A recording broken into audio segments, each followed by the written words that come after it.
أعوذ بالله من الشيطان الرجيم بسم الله الرحمن الرحيم ومن يقتل مؤمنا متعمدا فجزاؤه جهنم خالدا فيها وغضب الله عليه ولعنه وأعد له عذابا عظيما يا أيها الذين آمنوا إذا ضربتم في سبيل الله فتبينوا ولا تقولوا لمن ألقى إليكم السلام لست مؤمنا تبتغون عرض الحياة الدنيا فعند الله مغانم كثيرة كذلك كنتم من قبل فمن الله عليكم فتبينوا إن الله كان بما تعملون خبيرا صدق الله العظيم ومن اور جو شخص یقتل قتل کرے گا مؤمناً کسی مؤمن کو متعمداً جان بوجھ کر فجزاؤہ تو اس کی جزا اس کی سزا یہ ہے تو اس کی سزا جو ہے جہنم ہے خالداً ہمیشہ رہنے والا ہوگا اس فیہا اس میں وغضب اور غضب نازل کرے گا اللہ تعالی علیہ اس پر ولعنہ اور لعنت بھیجے گا وہ اس پر وأعد اور اس نے یعنی اللہ تعالیٰ نے تیار کر رکھا ہے لہو اس کے لیے عذاب عظیمہ بڑا یعنی جو شخص کسی مسلمان کو قتل کرے گا اس کی سزا جہنم ہے خالداً فیہا جس میں وہ ہمیشہ رہے گا وغضب اللہ اور اللہ اس پہ غضب نازل کرے گا ولعنہ اور اس پہ لعنت کرے گا وأعد له عذابا عظیما اور اللہ تعالیٰ نے اس کے لیے زبردست عذاب تیار کر رکھا ہے یا ایھا الذین آمنوا اے ایمان والو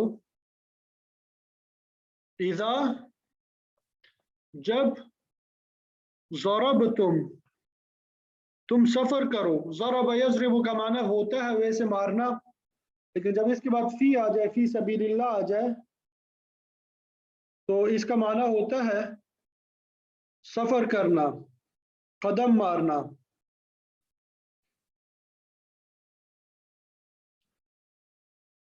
اذا ضربتم جب تم سفر کرو فی سبیل اللہ اللہ تعالیٰ کے راستے میں فتبینوا تو تحقیق کیا کرو ولا تقولوا اور تم نہ کہو ولا تقولوا اور تم نہ کہو کیا نہیں کہنا آگے اگلا جملہ لست مؤمنا کہ تو مومن نہیں ہے تو نہیں ہے مؤمنا مومن ولا تقولوا اور تم نہ کہو لمن اس شخص کو القا جس نے ڈال دیا ہے جو ڈالتا ہے الیکم تمہاری طرف السلام سلام یعنی جو تمہیں سلام کرتا ہے اسے یہ مت کہو لست مؤمنا کہ تو مومن نہیں ہے تبتغون تم تلاش کرتے ہو تبتغون تم تلاش کرتے ہو عرض سامان کو کہتے ہیں الحیات زندگی الدنیا دنیاوی تم تلاش کرتے ہو دنیاوی زندگی کا سامان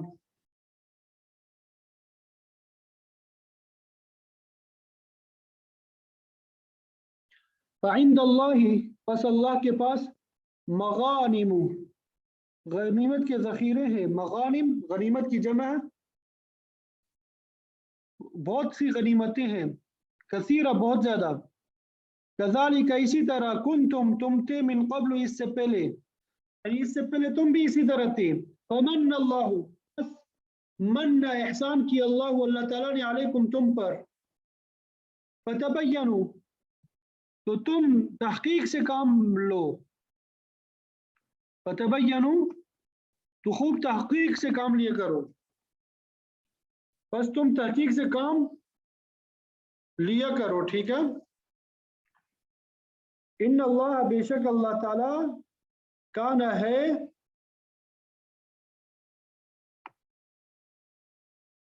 बिमा तामलूना जो कुछ तुम करते हो खबीरा बाखबर, यानी जो कुछ तुम करते हो अल्लाह ताला उससे बाखबर है।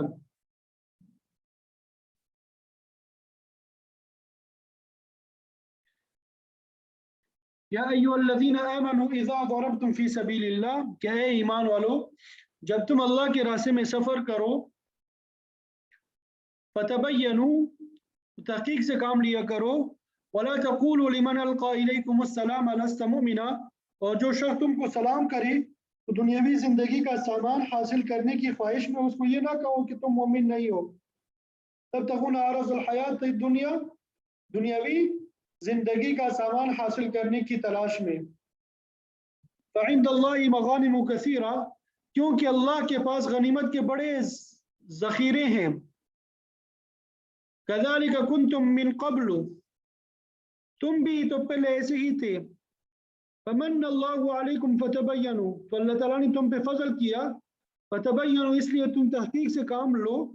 इन्नल्लाह कान बिमा तामलून ख़बीरा, बेशक जो कुछ तुम करते हो अल्लाह ताला उससे पूरी तरह बाखबर है।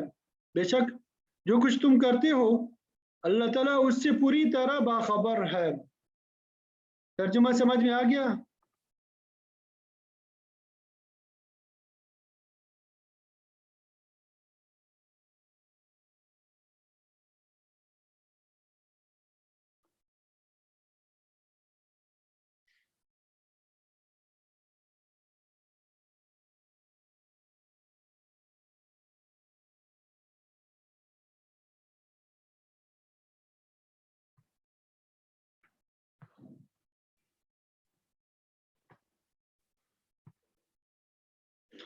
इससे पहले अल्लाह ताला ने काफिरों के साथ सख्ती करने और उनके साथ क़िताल का हुक्म दिया, और के मुकाबले में अहले ईमान की जानों की हिफाजत का हुक्म दिया, और फरमाया कि किसी मुसलमान की ये शान नहीं कि वो किसी दूसरे मुसलमान को कत्ल करे, और अगर नीयत और इरादे के बगैर सिर्फ गलती से कत्ल हो जाए तो कातिल के लिए ज़रूरी होगा कि वो कफ़ारे के तौर पे एक मुसलमान गुलाम आज़ाद करे। अगर गुलाम मुयसर ना हो तो 2 महीनों की मुसलसल रोज़े रखे, और उसके अलावा मकतूल की वरसा को दियत भी देनी होगी।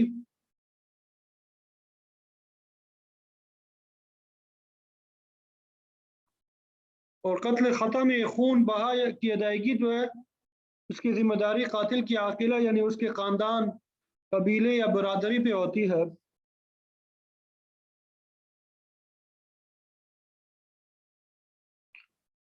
तो आज की आयत का मौजू जो है कत्ल आमद है, यानी जानबूझकर किसी की जान को तलफ करना है। तो अल्लाह ताला ने इस जुर्म के गुनाह और उसकी उखरवी सज़ा के मुतालिक अहकाम नाजिल फरमाए और फरमाया वमन यक़्तुल मुमिना मुतअम्मिदा, कि जो शख्स किसी मोमिन को जानबूझ के कत्ल करता है, किसी शख्स की जान कसदन तलफ करना, ये कबीरा गुनाहों में से है, बड़े कबीरा गुनाहों में से। तकरीबन 7 गुनाहों का जिक्र फरमाया है जो बड़े कबीरा है। उनमें से एक जो है वो कत्ल नफ्स भी है, और पहले भी बता चुका हूँ कुतिबा अलैकुमुल क़िसास फ़िल क़त्ल, कि कत्ल करने की सूरत में तुम पर क़िसास फर्ज किया गया। आगे मजीद तफसील आएगी, अन्नफ्स बिन नफ्स वल ऐन बिल ऐन, कि जान के बदले में जान, हर उज़्व के बदले में भी क़िसास होगा। आंख के बदले में आंख, नाक के बदले में नाक, कान के बदले में कान, दांत के बदले में दान।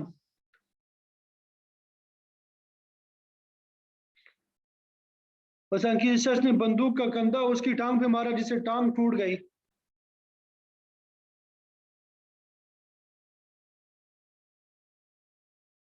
تو اب ایسا تو ممکن نہیں ہے کہ اسے بھی ویسے ہی مارا جائے، اس کی ٹانگ بھی اسی طرح ٹوٹ جائے. تو حکومت وقت کا فیصلہ تسلیم کرنا ہوگا کہ تاوان یا عرش ادا کی جائے گی. قتل عمد میں یہ قانون بھی ہے کہ اگر مقتول کے ورثاء میں سے تمام یا کوئی ایک راضی ہو جائے تو قصاص کی بجائے دیت ادا کیا جا سکتا ہے، اور اگر ورثاء بالکل معاف ہی کر دے تو ان کو بڑا اجر حاصل ہوگا. اور قتل عمد میں دیت کی ادائیگی خود قاتل کے ذمے ہوتی ہے، عاقلہ پر یہ بار نہیں ہوتا. البتہ قتل خطا میں دیت کی ذمہ داری قاتل کی عاقلہ پہ ہوتی ہے. تو قصاص اور دیت کا قانون یہ بڑا اہم قانون ہے. اللہ تعالیٰ نے اس کی حکمت یہ بیان کی، وَلَكُمْ فِي الْقِصَاصِ حَيَاةٌ يَا أُولِي الْأَلْبَابِ کہ اے عقل مندو، تمہارے لیے قصاص میں اللہ تعالیٰ نے زندگی رکھی ہے کہ اگر قصاص کا قانون صحیح طریقے سے نافذ کر دیا جائے تو لوگوں کی جانیں محفوظ ہو کے انہیں زندگی نصیب ہو جائے. تو اس قانون کے تحت کسی کی رعایت نہیں کی جاتی. قانون کے نزدیک چھوٹا بڑا، امیر غریب سب برابر ہے.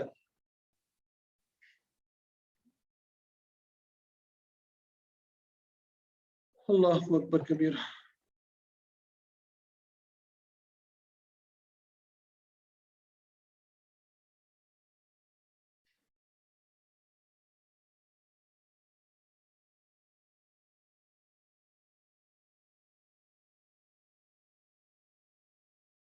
تو یہاں پہ فرمایا جو کوئی کسی مسلمان کو جان بوجھ کے قتل کرے گا فجزاؤہ جہنم، تو اس کے لیے اخروی سزا دوزخ ہے، خالدن فیہا، صرف دوزخ نہیں ہے، اس میں اسے ہمیشہ ہمیشہ کے لیے رہنا ہوگا.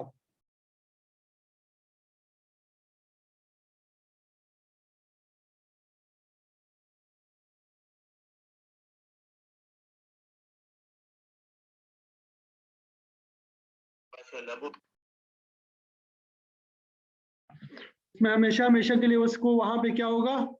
رہنا ہوگا. عبداللہ ابن عباس رضی اللہ تعالیٰ عنہ سے روایت ہے، وہ اس آیت سے استدلال کرتے ہیں کہ قتل عمد کی توبہ نہیں اور قاتل کافروں کی طرح ابدی جہنمی ہے. لیکن جمہور صحابہ اور فقہا فرماتے ہیں کہ قتل عمد کبیرہ گناہ ضرور ہے، لیکن اس کا مرتکب جو ہے ابدی سزا کا مستحق نہیں ہے. ابدی سزا صرف کفر اور شرک کے جرم پر ہے، کیونکہ ان جرائم میں عقیدے کی خرابی پائی جاتی ہے. ان کے علاوہ باقی جرائم اگر ان میں توبہ کرے تو جہنم سے بچ سکتا ہے، کیونکہ توبہ آخری دم تک قبول ہوتی ہے. حدیث میں آتا ہے ان اللہ یقبل توبۃ العبد ما لم یغرغر، کہ اللہ تعالیٰ اپنے بندے کی توبہ اس وقت تک قبول کرتا ہے جب تک کہ غرغری کی کیفیت طاری نہ ہو جائے.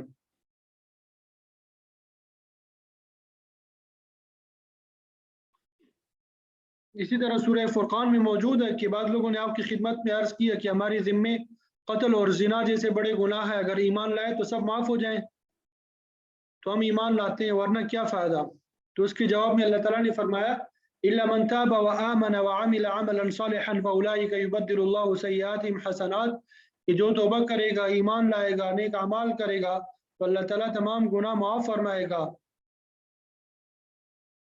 بلکہ ان کے جو سیئات ہیں ان کو حسنات سے تبدیل کر دے گا.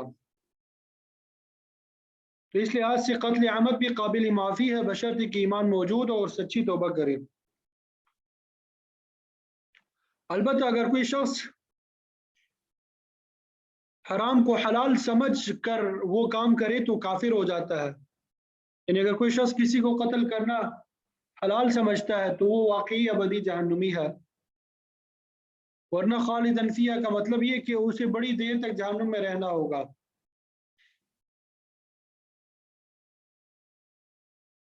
ترمذی شریف کی روایت ہے کہ الحق کا اتفاق ہے ان اہل التوحید لا یخلدون فی النار، کہ اللہ تعالیٰ کی وحدانیت کو ماننے والے ہمیشہ دوزخ میں نہیں رہیں گے.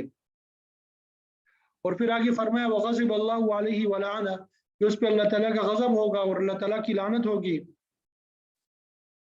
تو اللہ تعالیٰ جس سے ناراض ہو جائے وہ کتنا معتوب شخص ہوگا۔ تو یہود و نصارہ پہ اللہ کا غضب بھی ہے کیونکہ یہ عنادی ہے، حق کی شدید مخالفت کرتے ہیں۔ وَأَعَدَّ لَهُ عَذَابًا عَظِيمًا، اور اللہ تعالیٰ نے قاتل کے لیے بہت بڑا عذاب تیار کر رکھا ہے، اور یہ اس کے کیے کا وبال ہے کہ اس نے ایک مومن کی جان لے کے بہت بڑے جرم کا ارتکاب کیا، حالانکہ مومن کے لیے کسی دوسرے مومن کی جان لینا حلال نہیں ہے۔ تو یہ آخری سزا کا ذکر ہے۔ اور دنیا میں اگر اسلامی قانون نافذ ہوگا تو قصاص یا دیت بھی دینا ہوگی۔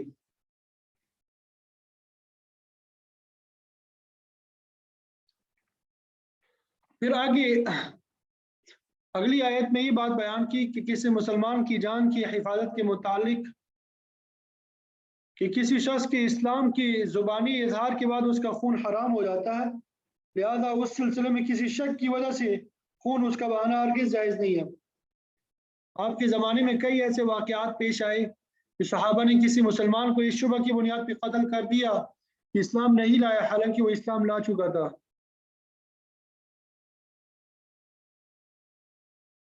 مفسرین نے ایک واقعہ بیان کیا کہ ابو جہل، حارث ابن ہشام، عیاش بن ابی ربیعہ مادرزاد بھائی تھے۔ عیاش کو اللہ تعالیٰ نے توفیق دی تو وہ اسلام قبول کر کے مدینہ آیا۔ اس کی کافرہ ماں کو اس بات کا بڑا رنج ہوا، اس نے اپنے دوسرے بیٹوں سے کہا کہ کسی طرح عیاش کو واپس لاؤ، جب تک واپس نہیں آتا میں نہ سائے میں بیٹھوں گی نہ کچھ کھاؤں گی۔ اس طرح اس نے بھوک ہڑتال کر دی۔ چنانچہ وہ اپنے بھائی کی تلاش میں نکلے، اسے کسی ٹھیلے میں دیکھا، اس کی منت خوشامد کی کہ تم واپس چلو ورنہ تمہاری ماں بھوکی پیاسی جان دے گی۔ بہرحال اسے واپس آنے پہ آمادہ کیا، مدینے کی حدود سے باہر لا کے اسے خوب مارا پیٹا اور جکڑ کر واپس مکے لے آئے۔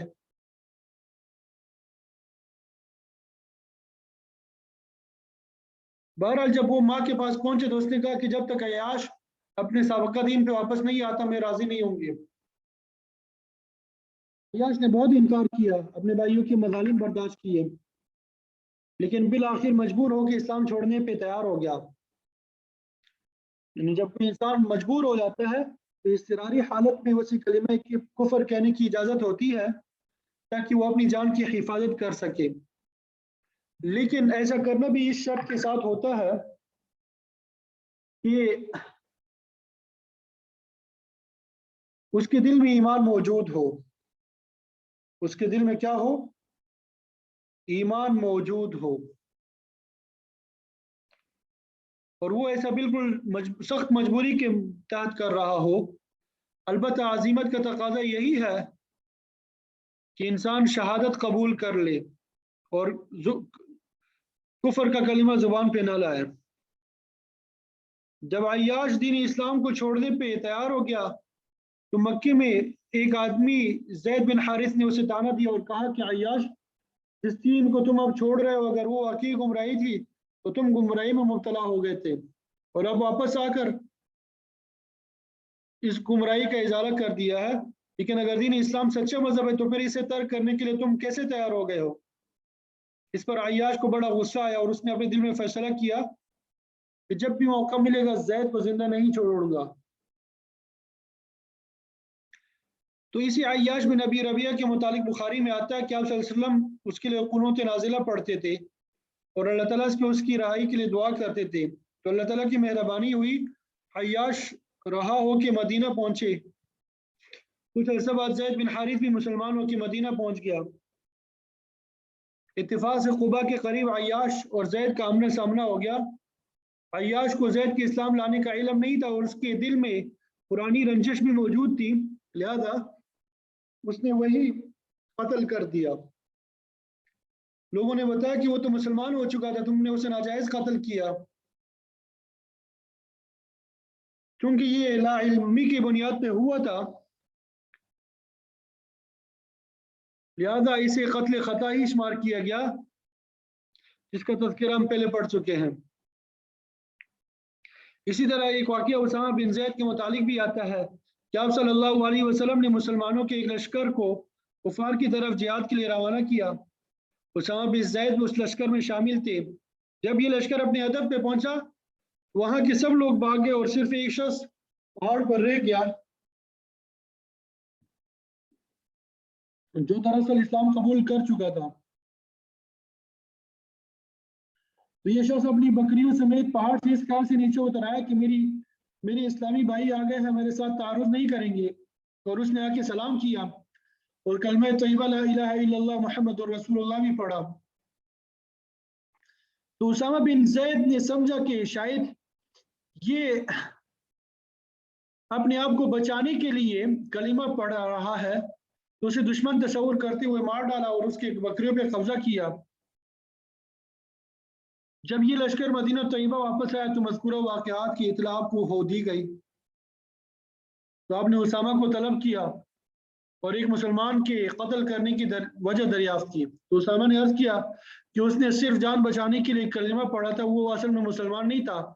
तो आप सल्लल्लाहु अलैहि वसल्लम ने फरमाया, हल्ला शक़क़्त अन क़ल्बी, क्या तूने उसका दिल चीर कर देखा था कि उसके दिल में क्या है? तो उसामा बहुत पशेमान हुए और आपसे इल्तिजा की कि मेरी खता की माफ़ी के लिए अल्लाह ताला से दुआ करें। तो आपने फरमाया, मा तस्नउ बिला इलाहा इल्लल्लाह इज़ा जाअ यौमुल क़ियामा, जब वो शख्स कलिमा ला इलाहा इल्लल्लाह लेके क़यामत के दिन हाजिर होगा, फिर तुम क्या करोगे? तो आप सल्लल्लाहु अलैहि वसल्लम ये अल्फाज बार बार दोहराते रहे। उस पर उसामा ने तमन्ना की कि काश वो आज के दिन मुसलमान होते और ईमान कबूल करते, ताकि उस कत्ल का वबाल उनके सर पे ना होता। तो इस वाक़ये के बाद उसामा बहुत मोहतात हो गए थे। तो इसी को बयान किया, या अय्युहल्लज़ीना आमनू, ऐ ईमान वालों, इज़ा ज़रबतुम फ़ी सबीलिल्लाह, जब तुम सफ़र करो अल्लाह के रास्ते में। तो ज़र्ब के बारे में बताया मुख्तलिफ मानी के लिए इस्तेमाल होता है। आम मफ़हूम तो ये है कि मारना और बयान करना, जिसे यज़रिबुल्लाहु अल-अमसाल, अल्लाह ताला मिसालें बयान करता है। और एक माना इसका सफ़र करना भी है, जैसा कि इस आयत में भी है। फ़ी सबीलिल्लाह से मुराद जिहाद के लिए निकलना है कि ए मुसलमानों, जब तुम जिहाद के सफ़र पर निकलो तो तुम्हारा ये सफ़र सिर्फ अल्लाह की रज़ा के लिए हो। इसमें मुल्क हासिल करना, माली गनीमत हासिल करना, इसके दखल ना हो। तो दौरान सफ़र अगर कोई ऐसी सूरत हाल पैदा हो जाए, फ़तबय्यनु, तो अच्छी तरह तहकीक कर लिया करो। वला तक़ूलू लिमन अलक़ा इलैकुमुस्सलाम लस्त मुमिना, और जो तुम्हें इस्लामी तरीके से सलाम करे उसके मुतालिक ये ना कहो कि तुम मोमिन नहीं हो। मतलब जो शख्स भी ज़ाहिरी तौर पर ज़ुबान से कलमा पढ़ता है और तुम्हें सलाम कहता है, तो उसको मुसलमान समझो, मुसलमानों जैसा सलूक उसके साथ करो। उसको कत्ल करना हराम हो जाता है। अगर वो धोखा देने के लिए इस्लाम कबूल करता है तो उसका मामला अल्लाह के पास है। अगर वो झूठा है तो अल्लाह ताला खुद उसे सजा देगा, तुम्हें उस पर शक करना नहीं चाहिए। क्योंकि उसामा ने उस मकतूल की बकरियों पे कब्जा भी कर लिया था, तो अल्लाह ताला ने उसी तरफ इशारा फरमाया, तब तगून आरदुल हयात दुनिया, तुम दुनिया की जिंदगी का सामान चाहते हो। अर्ज का माना दुनिया का साजो सामान है। तो अल्लाह ताला ने फरमाया, तो हकीर मालो मता है, इंदल्लाहि मगानिम कसीरा, कि अल्लाह ताला के पास बहुत ज़्यादा गनीमतें हैं। अल्लाह ताला तो खजानों का मालिक है, उसके पास किसी चीज़ की कमी नहीं है। तुम्हें इन बकरियों पे कब्जा करने की बजाय अल्लाह ताला की खजानों पे नजर रखनी चाहिए। कज़ालिका कुंतुम मिन क़ब्ल, इससे पहले तुम भी इसी तरह थे, कुफ्र पर थे। जब तुमने कलमा पढ़ लिया तो तुम पे एतबार कर लिया गया। तो अब तुम्हें भी ऐसा ही करना चाहिए कि जब कोई कलमा पढ़ ले तो उस पर एतमाद करना चाहिए। आप सल्लल्लाहु अलैहि वसल्लम का तरीका भी यही था कि जब दुश्मन पे हमला करते तो आप रात को तुलूए फजर तक इंतज़ार फरमाते। अगर वहां से अज़ान फजर की आवाज़ आती तो ये समझते कि यहाँ कुछ मुसलमान भी मौजूद है, तो हमले का इरादा छोड़ देते। लेकिन अगर वहां से शाइर इस्लाम की कोई निशानी ना मिलती तो हमले का हुक्म देते। बहरहाल कानून यही है कि कोई मुसलमान किसी मुसलमान के हाथ से ना मारा जाए। फरमाया कि पहले तुम भी ऐसे ही थे, फमन अल्लाहु अलैकुम, फिर अल्लाह ताला ने तुम पे एहसान फरमाया कि तुम मुसलमान हो गए, फतबय्यनु, अब लाजिम है कि तहकीक कर लिया करो। तो इससे ये बात बिल्कुल वाज़ेह हो जाती है कि मुसलमानों की आपस में खूनरेज़ी बिल्कुल मना है। तो इस आयत पर अमल दरामद सिर्फ उसी सूरत में मुमकिन है कि मुसलमानों की मरकजियत कायम हो। तो खिलाफत के खात्मे के बाद अहले इस्लाम का मुश्तरका मरकज़ बाकी नहीं रहा। यही वजह है कि उम्मत मुस्लिमा जो है अना में मुब्तला हो गए। अब मुसलमानों का हाल ये कि कई दो मुल्क आपस में उलझे हुए हैं, कई दो पार्टियां दस्तगिरेबां हैं। जब तक मुसलमानों की इज्तिमाइयत कायम नहीं होगी, मुसलमानों की आपस की खूनरेज़ी नहीं रुक सकती। अल्लाह ताला ने सख्ती से मना फरमाया कि एक दूसरे का खून बहा दिया जाए, ये बहुत कबीह चीज़ है। तो ये कानून भी वाज़ेह होता है जब कोई ज़ाहिरन इस्लाम का इकरार करता है तो फिर उसकी जान, माल और इज़्ज़त मुसलमानों की हाथ महफूज हो जाती है। उसके खिलाफ हाथ उठाने की इजाज़त नहीं। आपस में लड़ना झगड़ना क़िताल करना ही तो काफिरों का तरीका है, लेकिन आज मुसलमान भी इसे इख्तियार कर चुके हैं, जो कि बहुत ही अफसोस की बात है।